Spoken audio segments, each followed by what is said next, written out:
On April 5th and 7th, Cleveland will host the 2024 NCAA Women's Final Four, headlining a much-anticipated week of events that will draw the nation's and the world's attention on our city. The growth of the Women's Final Four is actively driving the future of women's sports. In addition to Caitlin Clark and Juju Watkins, both extremely accomplished athletes dominating the scoreboard and the headlines, increased coverage of women's sports across the country has made an impression far beyond the court. It's not an overstatement when I say the energy behind this year's competition is as high as it has ever been. Today, we'll hear more about how we can leverage this unique opportunity for the benefit of women's sports locally and beyond, and where our city will see the greatest impacts from the weekend's events. Is Cleveland ready?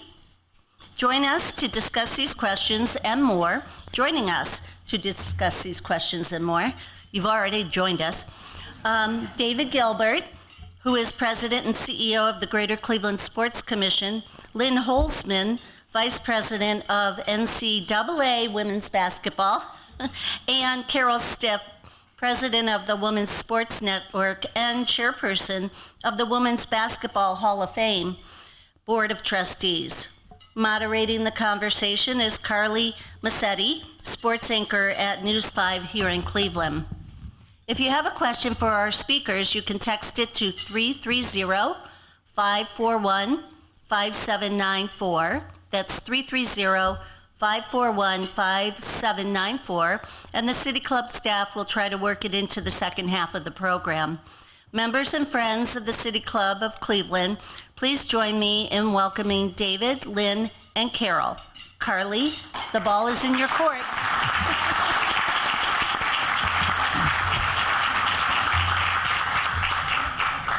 All right, so I think to really understand the magnitude of the Women's Final Four coming to Cleveland, we also have to understand the growth of the sport and what it's become, the beast that it's become. No one better to talk about that than the three people sitting here, in particular, you two over there. So can you talk to us a little bit about the growth of the women's tournament and just how far it's come? I would love to talk about that. First of all, I heard Major League Baseball, NBA, one other I can't remember right now, but you saved the best for last, the Women's Final Four. And good luck, Trinity, for your game tonight. One and done, so hopefully you win and you go on. And want to tell your part? Oh, my little tidbit of information. So after Carol went over and introduced herself to the Trinity High School girls basketball, I said, Trinity, if you didn't know, I grew up in North Royalton, Ohio, and I went to high school there. So when I went to high school, my junior and senior year, we lost to Trinity in sectional and district finals. So I'm just saying, I'm glad you're here. And North Royalton is still not playing right now. She went on to play at Kansas State, so she did pretty well. All right, the history of our game. In 1995, I'll go back that far. In 1995, there was a team called the Yukon Huskies, and they won the national championship in Minnesota. At that time, CBS had the Final Four game, what you'll see here, and the championship game. ESPN had the 4 games prior. So do the math, that was 7 games. 7 games, only 7 games were produced and shown on television. And in 1996, ESPN arrived and made a huge commitment to the game itself. And in that first year, they produced 25 games. And fast forward to where we are here and where we are today, they produce every single game full national, just like the men.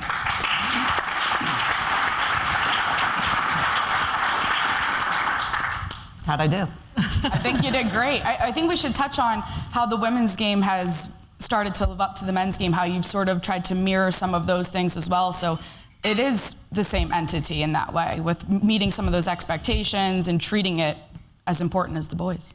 Yeah, I think, I think that's a fair statement, but I think, again, if we rewind back a little bit, obviously, I would hope many people in the room are familiar with Title IX, and really what Title IX, the opportunity that it provided when that was passed in 1972. I'm a product of being a Title IX baby, and really the real way to describe this, my mom was really good in sports, didn't get a chance to play. I was really good in sports, mostly taught by my mom and my other siblings and everything. And because of that, I had opportunities to play. Going into high school, I was a 3-sport participant. I was recruited for 3 sports to get scholarships in college. Getting a scholarship was my means to get an education, and that was because of Title IX. So as we work through this, some of the dates Carol just referenced, when I was in college and in high school, it was a big deal to see the championship game because that was the only time I saw women in sports playing on TV. And then early in the 90s, when I went to Kansas State University and played basketball there, that's when you started to see then the introduction of professional women's basketball leagues in our country and some flirtations with that. At the same time, you saw the success of our Olympic teams and gold medals being won. And again, those were the few instances that if you follow the mantra, if you see her, you can be her, that you actually could see what was possible around women's sports. Back then, our country, as it does now, takes tremendous pride in winning gold medals in basketball, both men's and women's. The women's Undefeated. team is undefeated. It has a better record than our men's team. But you fast forward to where we're at now, is that it has been because of the advocacy and the hard work and dedication of many people that preceded us, things Carol did when she was at ESPN, that then I had the opportunity to step into this role and really an opportunity to help mold and shape what college women's basketball looks like to a sport that transformed my life.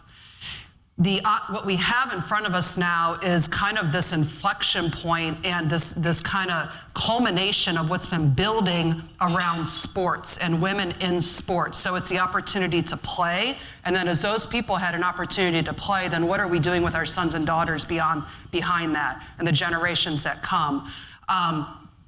It is also, again, if you kind of look at the last couple of years, as we came out of the pandemic, I think that I feel as though that there's been a thirst for sport as a way to bring back together community.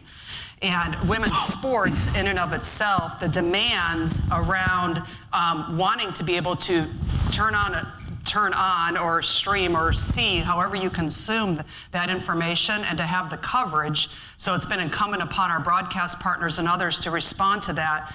And then the in-person community that you build going to games. So it's been going there. I think it's often a legitimate comparison to talk about the comparisons to the success of men's sports. But the Title IX reference I just made is that we just celebrated 50 years of Title IX. The NCAA was founded in 1906. Men's sports have been part of the collegiate space since 1906 in that formal way. Prior to 1981-82, the NCAA did not have women's sports. They were part of an organization called the AIAW. And then essentially the NCAA saw the value, if you will, and the threat of women's sports, brought them in to the NCAA. And it's taken, as we continue to build this, the starting line for us was already back behind where the men have been. But we have this model, and how success often is measured is that comparison.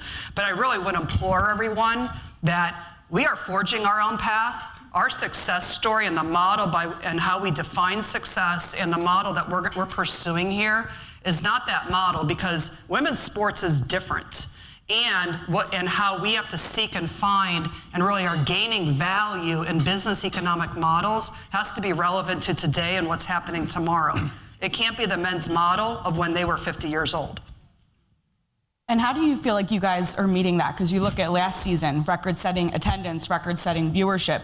Obviously, accessibility is a part of that. So how do you feel like you've been able to get that going? For women's basketball specifically in the college space, and Carol referenced at the beginning when ESPN started investing, not just in our championship, and that's what the games that she was referencing, but it reaches back into the regular season. So the exposure realm really helps.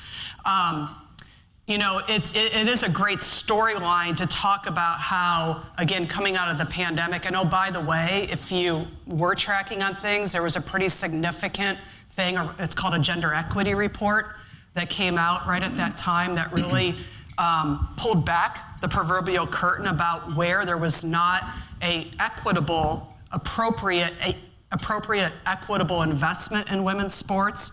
And it really was the public's outcry that said, we don't accept this, this isn't right.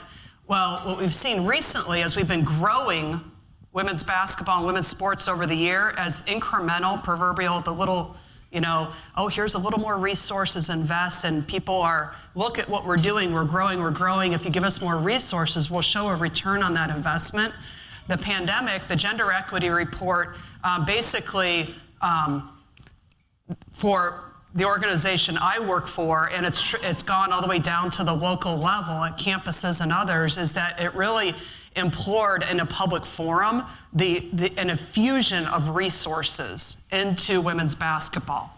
And what you've seen since that report came out in 2021 is just completely explosion around women's basketball.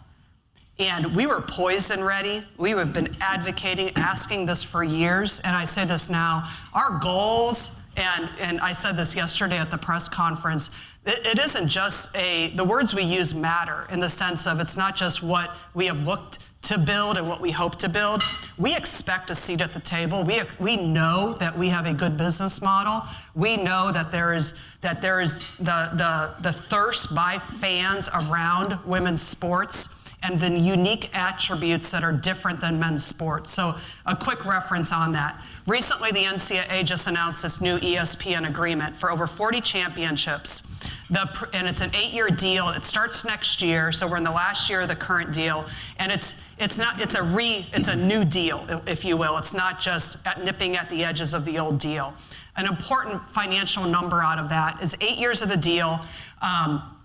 The deal itself over those 8 years, it's like I think it's $914 million. Within that, it was important because the women's basketball community has demanded this, is that it was important to say how much of that deal can be attributed to women's basketball. And immediately what came out in the media reports is that on an average annual value, $65 million of that deal is attributed to the women's basketball Division I championship. Previously, what women's basketball, the previous deal, and again, this deal is like 3 times what it is in the broadcast rights space and everything. Previously, the average annual value of women's basketball was being attributed was only $6 million. We went from $6 million to now an average of $65 million a year. We are the second most valuable asset of the NCAA.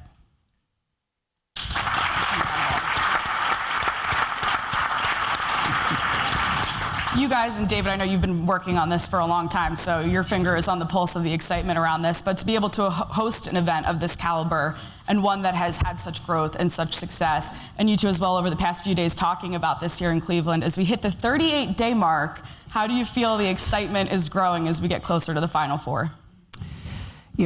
I'm fortunate that was deeply involved when we hosted in 07. So to be able to see the difference, I think there's 2 important points. One, and we were talking before, that was a basketball tournament, and this is a 4-day event, and you just feel the difference. I remember that not long before the tournament, we finally sold out in 07. We were very excited.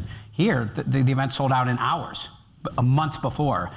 And I think that the other thing I see, and you're mentioning, we've been very fortunate to host a lot of really big events. To me, where I see this, there's some real shades of the NBA All-Star Game in that there are people and groups coming here, scheduling their meetings here, wanting to be in Cleveland, not having a ticket to the event, not having anything to do with it, but wanting to be in town because they want to be around NBA All-Star Game or they want to be around Women's Final Four. And that to me it's a very different feel to it. And quite frankly, when we were awarded the event almost 6 years ago, that wasn't the case. It was still a little bit more of a great tournament, and it's been amazing to see it just, Lynn, what you were saying, you're just starting to see this hockey stick growth, and we're noticing it in our context of what it means to this community. And it gives a lot of just a lot of great reference to what you're talking about. feel like over the years, Cleveland has proven that it can host a premier event like this, whether it be All-Star Weeks, draft, anything like that. Final Four is, of course, right up there in that conversation. So I'd love to hear from each of you why you feel like Cleveland is such a good fit and what the city is able to do to hoist an event like this up in front of the country. I want to hear Lynn's opinion on this. I was going to let you go first. Carol? You go first.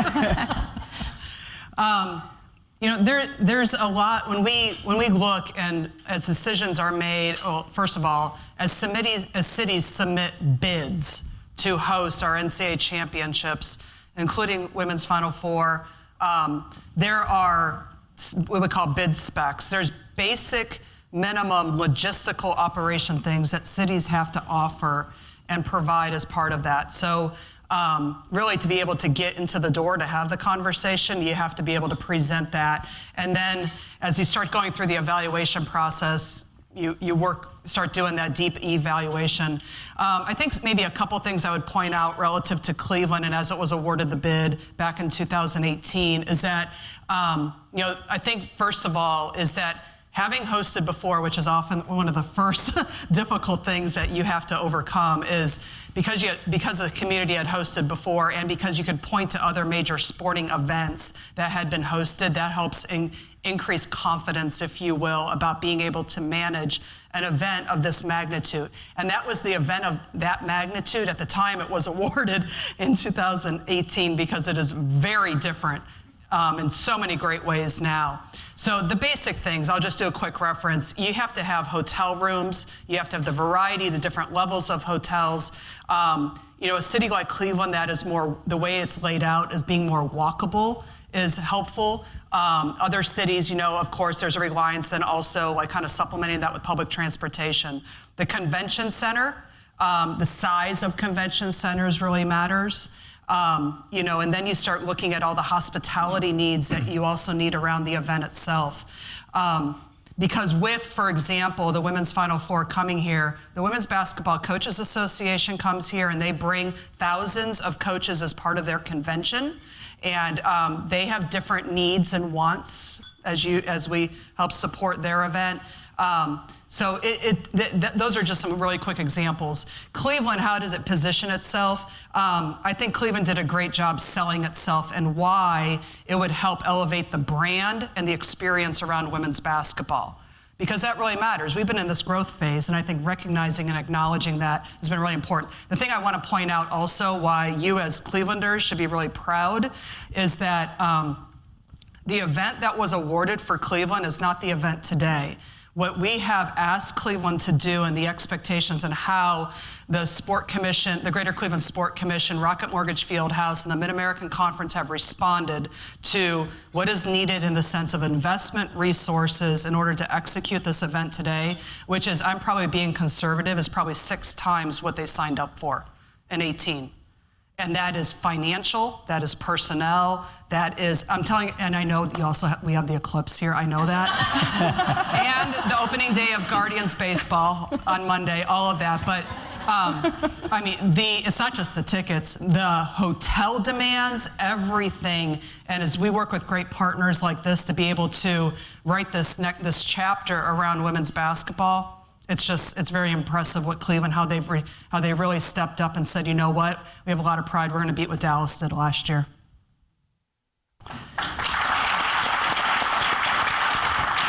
Thank you. I was hoping you'd say that. I do have to say we really.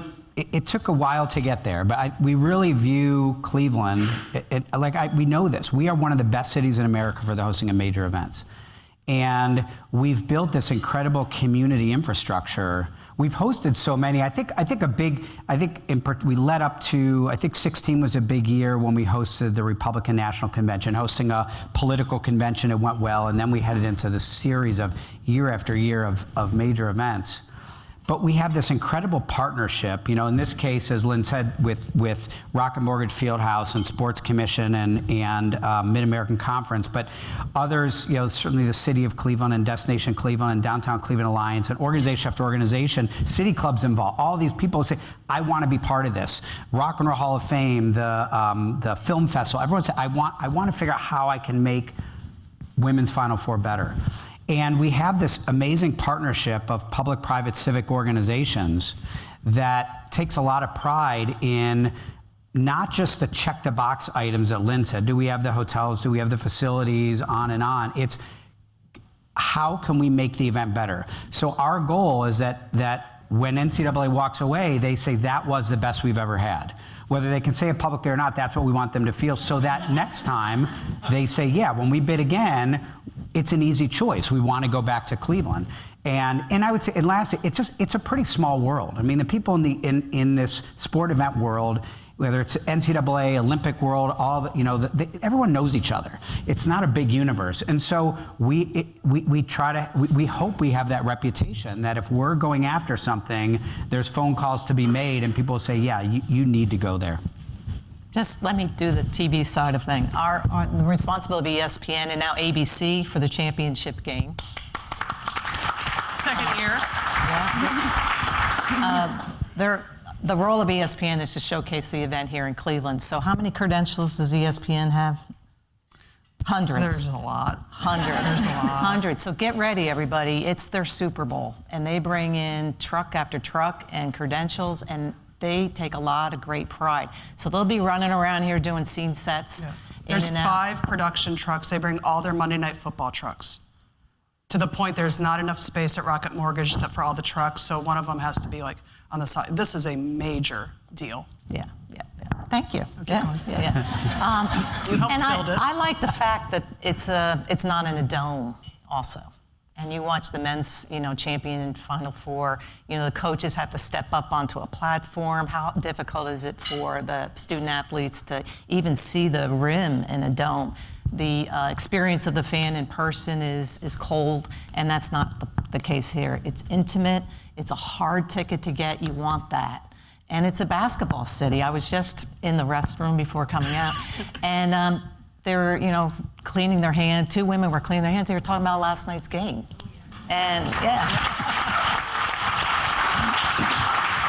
And I just smiled. I kept my mouth shut, but I just kind of smiled like, that's pretty cool, So, anyhow. We talk about this as more than just 2 semifinal games and a national championship, but an entire experience that obviously includes focusing on the fans, but also the student-athlete experience as well. So can you kind of talk about the balance of that and what people can expect from that standpoint? You got it. can go for 20 minutes because there's so much. But we don't have time. We have about 7 before you guys take the floor. So the student athlete experience, just real quick, again, for the NCAA and our 2 premier championships, our men's basketball championship and women's basketball championship, we do side by side with the experience from the selection Sunday all the way through, crowning the national champion and the trophy being handed out and making sure they get home safely after that. So the experiences are in parallel between our men's basketball championship and women's. That's also an outcome of the gender equity report. Here in Cleveland, the experiences they're going to have, I think a couple I'll point out, is that they go through what's called like a media car wash, of which ESPN is gathering a lot of content that'll be part of the broadcast for the storytelling around the student athletes. Our social media platforms that can be repurposed locally and otherwise, they'll be gathering a lot of content. One of the greatest things I think about women's sports and women's basketball is this connection that we can really lean into around the personalities and our players themselves.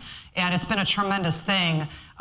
Social media can be a blessing and a curse, but it's been a way that we've gotten to be able to really get to know those players personally and otherwise. There's been mention of some pretty prominent players right now several times already in this session, so they'll have all that. The other quick thing, an example, is the student athletes.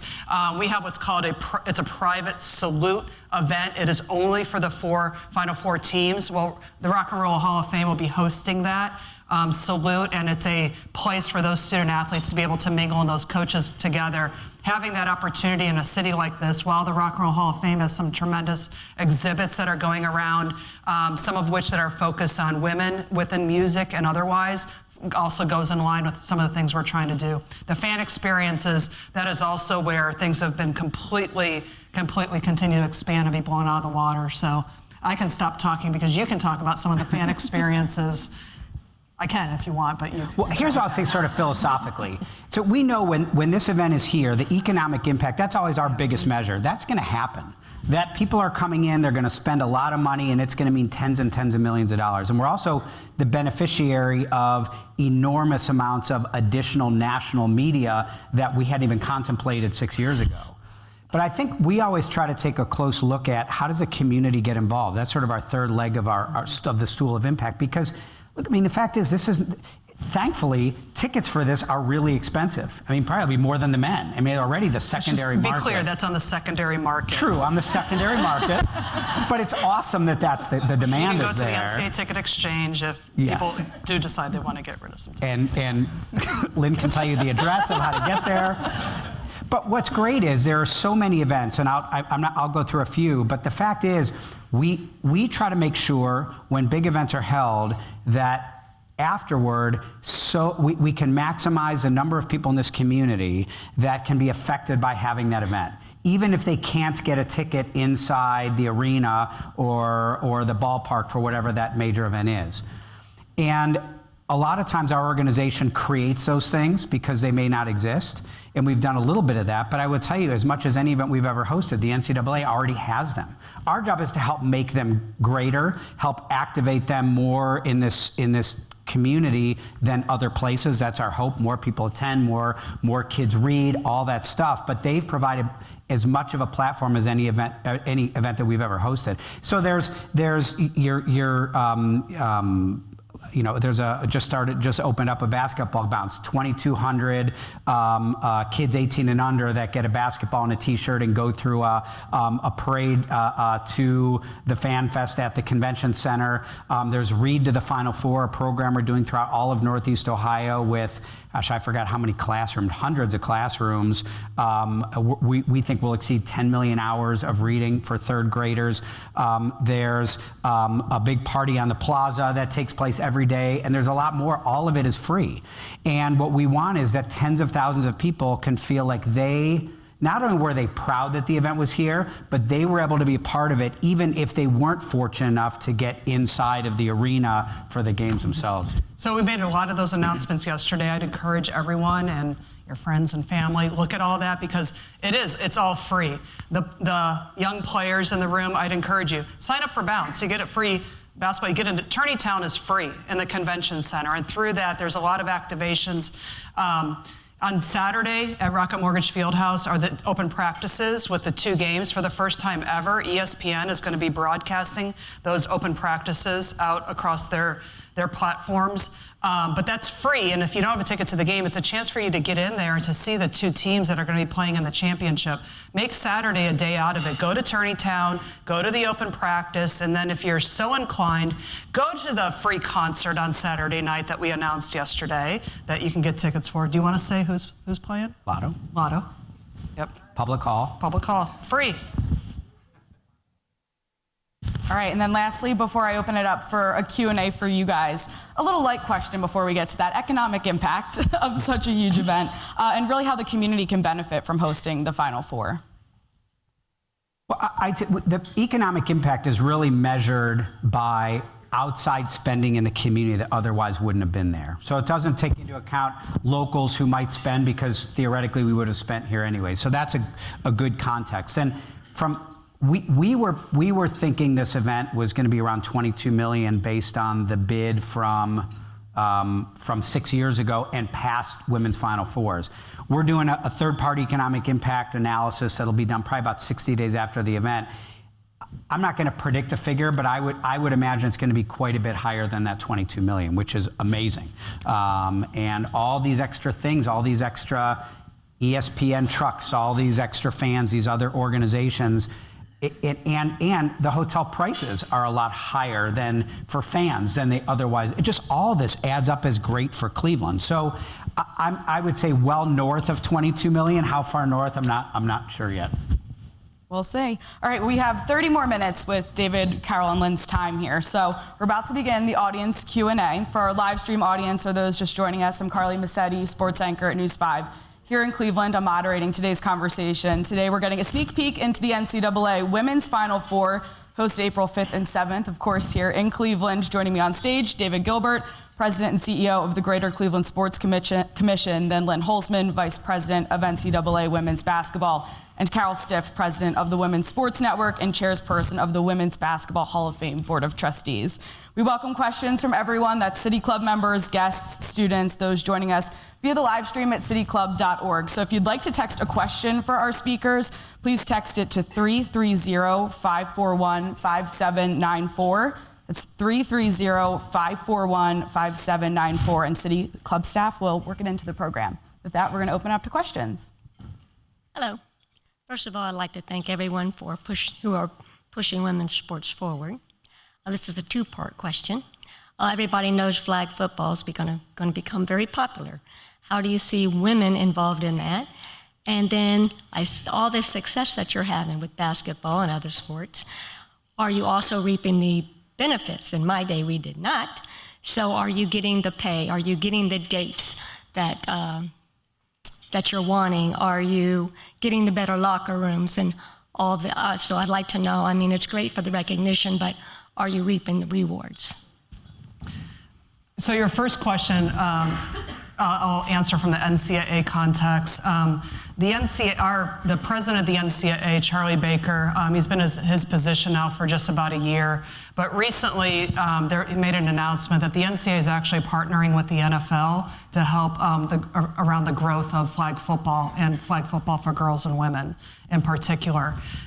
In that vein, in the NCAA space, what that means is that as our schools, and with this, there would be, I think, incentive and a desire, because as you have young girls and women who want to play, then our schools, through Title IX policy and otherwise, they need to be responsive to the needs and desires of those on campus. So they would then start to look to offer the opportunity to play through teams of their athletic department. When there's enough teams across the NCAA members that have the sport, then it can become a championship sport. So emerging sport for women, it takes 40 schools to have the sport at the varsity level in order to then move into championship status. Because of the interest of the NFL, I think the quick way I'd respond to this is that I do suspect that this is going to proceed very quickly. And with that partnership. And as a sidebar, I really wish the opportunity was there when I was growing up, because I would have loved to have played. And I think your question on the other part, as it kind of, it speaks to the gender equity and everything, and around Title IX, I think it's important that things are better, but they are not resolved by any means. And it really is the responsibility of all of us. It's the responsibility of those of us as, if you're a parent, if you're a coach, if you're someone who, played, or you just care about equality in that way, that you are using your voice. We also have seen the power of the player's voice through all of this, and young people, and saying, asking the question of why. Why is my locker room different? Why does our men's team get this many, shoes or sneakers and uniforms, and we don't, where we're essentially the equivalent type sport? And that's really what spurred the 2021 gender equity review that took place at the NCAA, and also really has spurred any significant change we have seen. It is that people, and the players and others are using the law, if you will, to help further that, but also the public pressure around it really is powerful.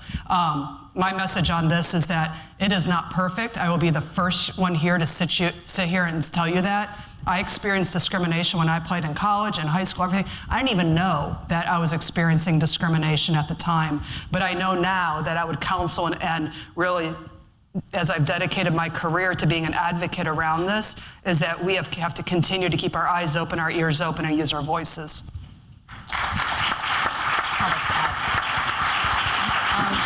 Let me just add from the TV angle. If this deal that Lynn made reference to, they were well prepared with that negotiation. They brought in a third party to help them, and they knew what they wanted, and they asked, and they got it.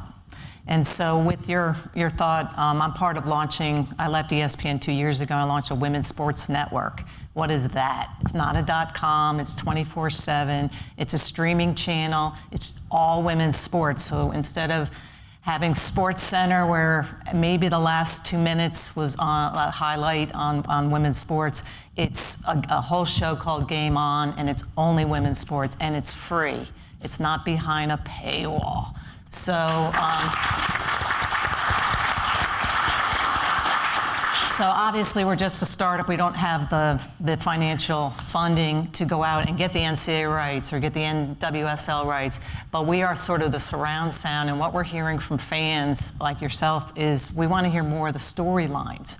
So we have the ability to do that. So when ESPN and Fox and NBC go from one event to the next event to the next again with all different sports, you can come to us and hear about, well, you know, let's talk about how she got here or what she's going to do next after college. So the one thing that's still really missing, and it was a challenge at ESPN, is the following. It's corporate America. It's advertising, not there at all. So for all my years at ESPN, 31 years, I would fight for those windows. Can't I just have a primetime window? Why am I always on Sunday afternoon up against the NBA and the NFL and Tiger Woods? And, you know, they gave me Monday night. I go, oh my God, I got Big Monday. Well, then I look, it's on Big Monday on ESPN2 up against Dean Smith and Mike Krzyzewski. I was up against the ACC. I'm like, no, that's not good enough. That's changing only because now advertisers are coming in and they're going, you know, I don't want to see the NBA portfolio. I want to see the WNBA portfolio. And that's what we need. We need corporate America to step up here and support. My goodness, these women that you're going to see here, they stay in college. They give back to the community. They volunteer their hours. They do sign autographs, and now with NIL, they might get $1 for it. But why wouldn't you want your brand associated with these female student athletes? They're such role models. So we need to tell those stories. So we still got work to go, like Lynn said. Thank you again for being here. So having been part of Columbus several years ago, and in the spirit of buzzer beaters, all 3 games were buzzer beater games. No pressure. And it's so much more than just the game. So please do get out and experience all that will be here that weekend. But my question's around kind of the changing dynamic of college athletics with conference realignment, NIL, TV deals and such. How do you see it happening in women's basketball, the NIL, versus, say, how it's happening in college football and college basketball for men? Do we have 3 days to talk about that? And you missed transfer portal, so I'll give that to you. Oh, I thought you were answering No. this.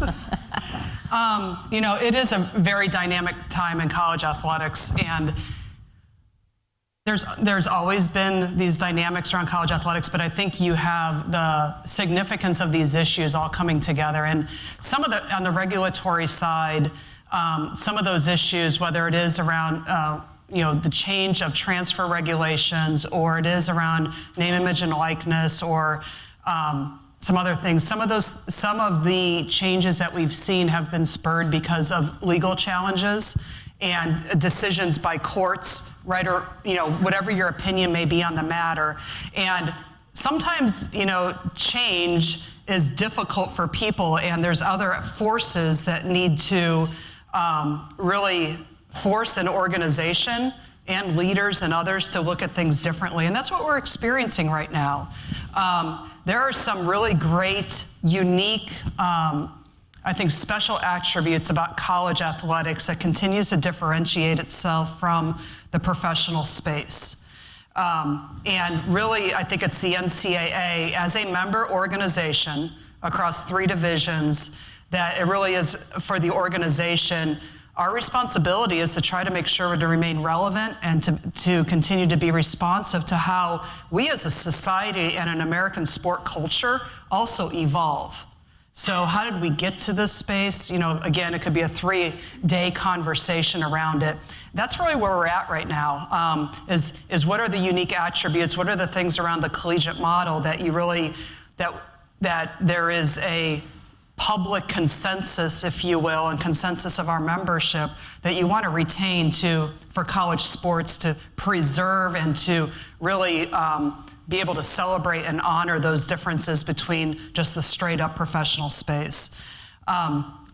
So, I mean, it's dynamic, and the things around conference realignment, all of that's been happening for years. What are motivations behind conference alignment?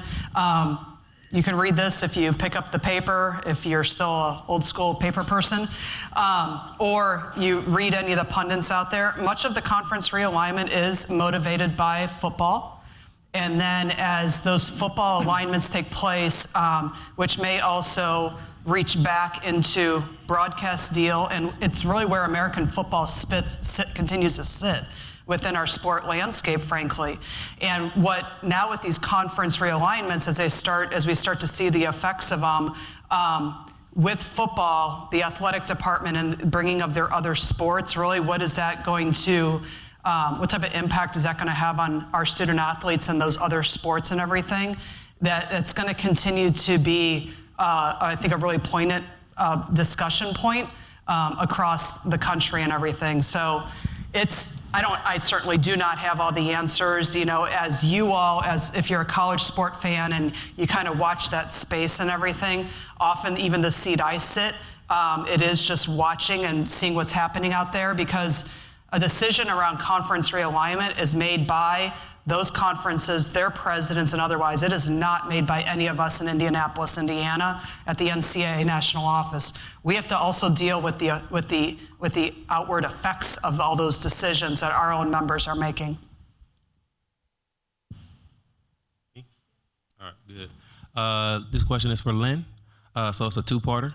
One, if I heard correctly, you're from North Royalton? I am. So you're a Northeast Ohio native? I am. So I know we got Trinity here. I got St. Luke's Boys and Girls Club here with me, and MC STEM is here as well.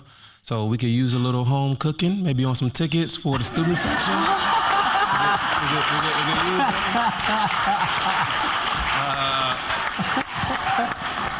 it. Being in the arena is an amazing experience, but more importantly, where you sit in the arena is an amazing experience. I have a lot of people telling me that. And I know some of these young people would love to be like in that student section area so they can go crazy and get on camera, so just some food for thought.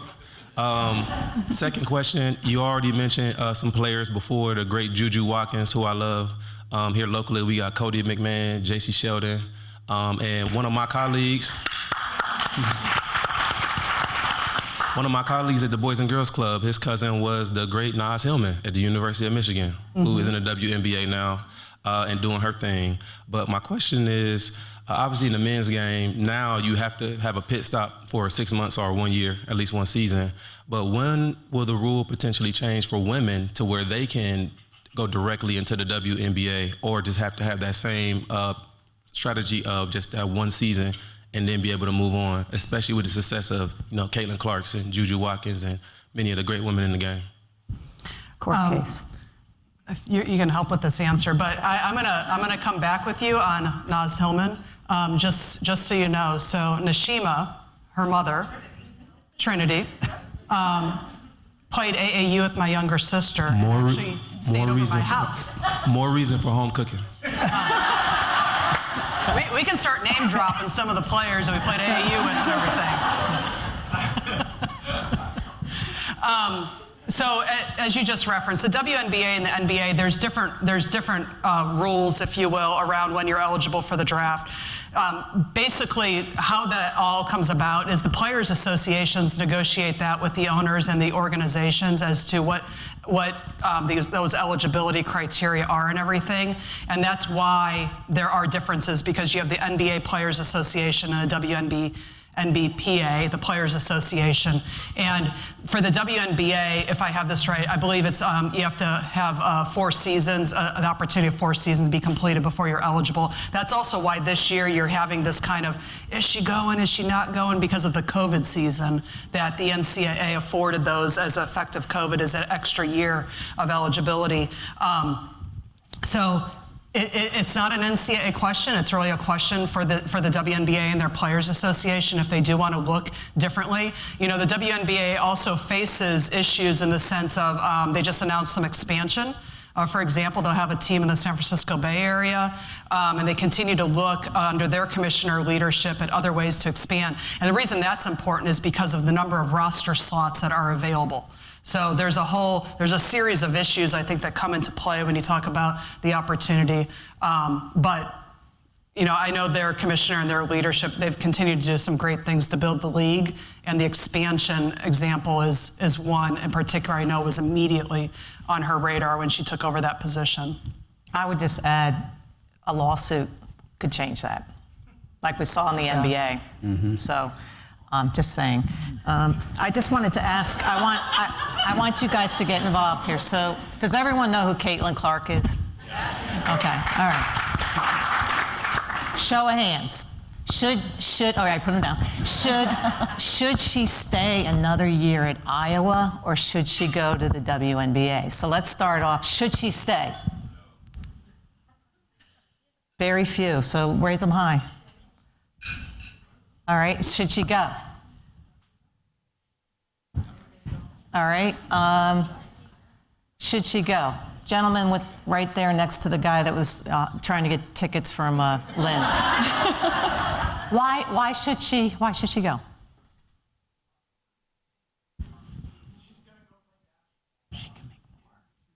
I don't know about that. NIL, she's making quite a few dollars. She gets private jets to get to games. Okay, all right. How about a female opinion? Anyone? Why should she go? Anyone? Players, should she go? No, stay at Iowa. So let's see what happens here.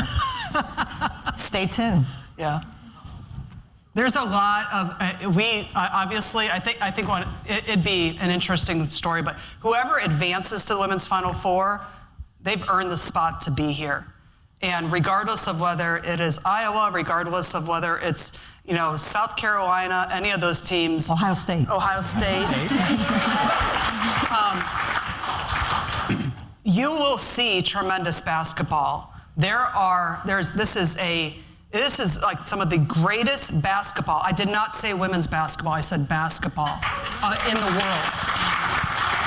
And we need to hold up these players for what they do and what they have done to develop their skills, dedicated their lives to this game, and what they represent in the women's sports space, and just being the individuals that they are. You're going to see tremendous coaches.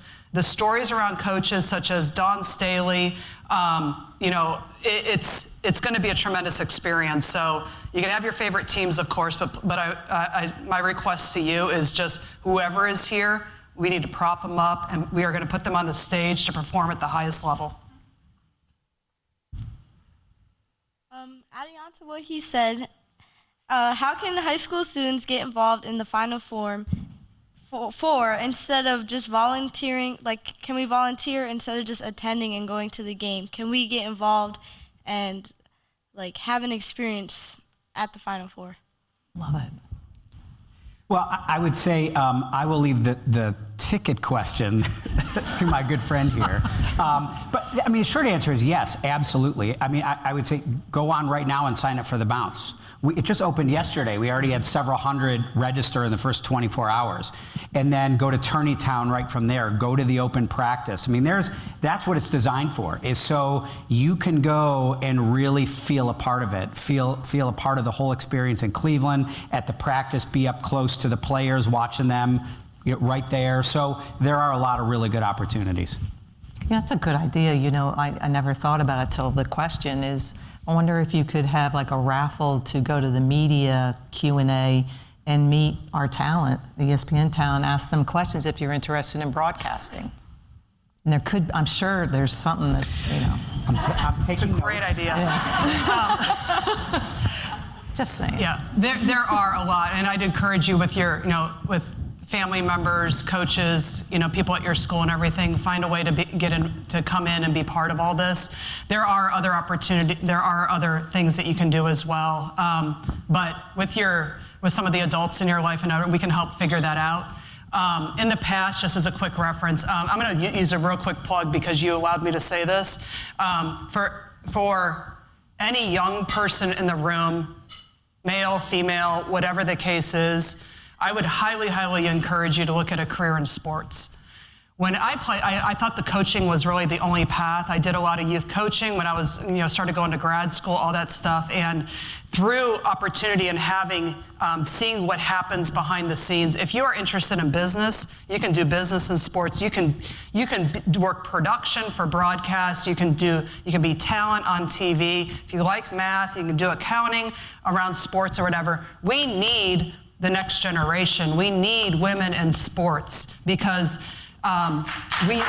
sports needs to be that example of how we bring community together, and it's a place that we have this common thread, and people from different backgrounds and everything like that. Those are the same people we need running sports.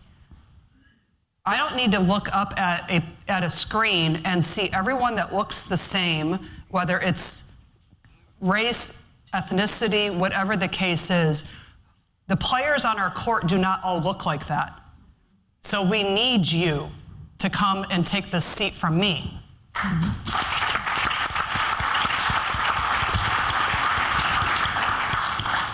Kind of piggybacking off of what you said, Lynn, about this being great basketball, not necessarily women's basketball, just basketball in general. When do you, and Carol, also foresee the waning of the astonishment of people tuning into women's sports? That's a great question. Yeah, I hope it's soon. I think it's a great question. I think it's coming. I think we're getting there. I mean, I honestly didn't want to launch a women's sports network, to be truthful.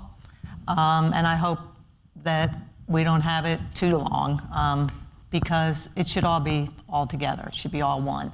I think having dads and daughters, I think the Title IX reference is only going to help grow the tune-in.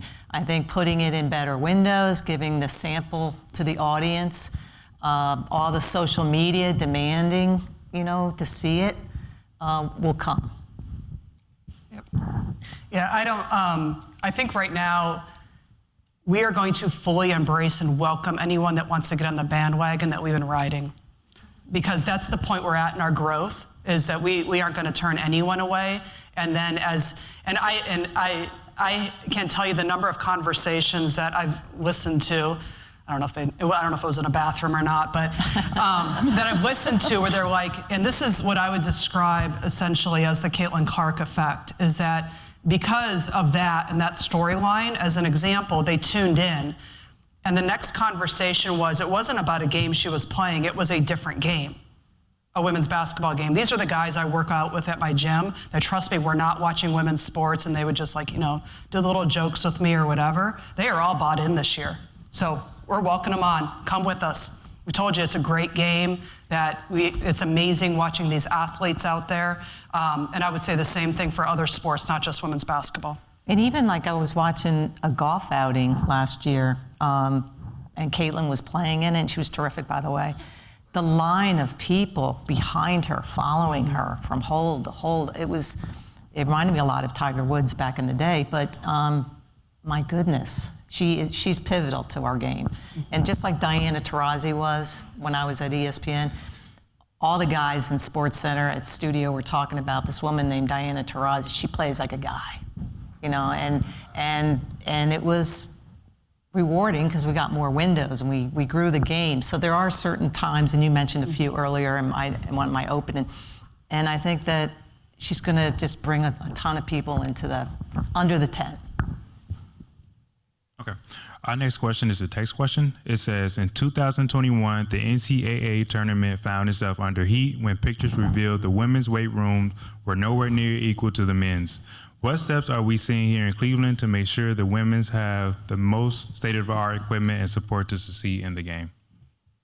Well, I can tell you, I give a ton of credit to the Cavs and Rocket Mortgage Fieldhouse. They just did a major renovation of their locker rooms at their cost, specifically to have it done for the women's Final Four for the team. So huge kudos for that.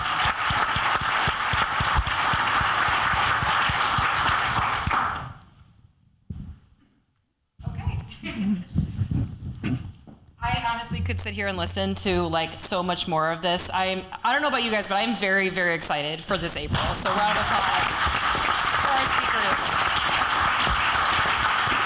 Forums like this one are made possible thanks to generous support from individuals like you. You can learn more about how to become a guardian of free speech at cityclub.org. Today's forum is also part of our Diversity Thought Leadership Series in partnership with KeyBank, and also presented in partnership with the Greater Cleveland Sports Commission, Velocity, and Mont Services. Thank you to each of your organizations for your continued support. Please join me in welcoming our students joining us from MC Squared STEM High School, the St. Luke Boys and Girls Club, and Trinity High School. Round of applause to our students. We would also like to welcome guests at the tables hosted by the Cleveland Cavaliers, the Greater Cleveland Sports Commission, KeyBank, Mont Services, Plant Morin, and Destination Cleveland. Thank you all for being here. And coming up at the City Club on Wednesday, March 6th, we will be back at the Happy Dog in Cleveland Gordon Square District on the west side for a free forum in the evening discussing the recent increase in pedestrian and cyclist fatalities, not just here in Cleveland, but nationwide. And then on Thursday, March 7th, we will welcome award-winning author and historian Heather Cox Richardson. She will be in conversation with Katie Paris of Red, Wine, and Blue to talk about how we as a nation can take the lessons of the past to address today's challenges. Tickets are sold out for this forum, but you can join us via our live stream at cityclub.org as you can with any of our forums at City Club. And that brings us to the end of today's forum. Thank you, members and friends of the City Club, our esteemed guests here today. I'm Cynthia Connolly, Director of Programming here. Our forum is now adjourned.